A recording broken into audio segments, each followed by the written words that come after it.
வந்து இந்த Tirunelveli special Shanthi sweets and Iruttukadai அல்வாவை பற்றி பேச போகிறோம்.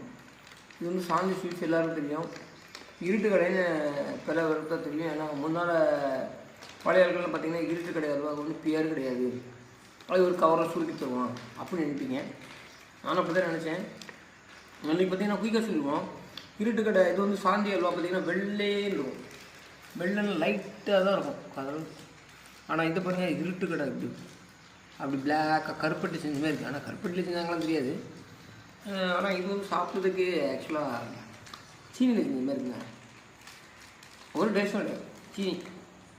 இருட்டுக்கடை பார்த்தீங்கன்னா வச்சுக்கோங்க, அப்படியே வாய வச்சுங்கன்னா அப்படியே வச்சுக்கிட்டே இருக்கலாம்.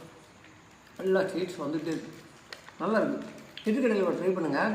விளம்பரம்லாம் கிடையாதுங்க, துட்டு வாங்கி தான் வந்து வந்திருக்கேன். துட்டு கொடுத்து வாங்கிட்டு வந்திருக்கேன். துட்டு வாங்கிட்டு வந்திருக்கேன். ஓகே.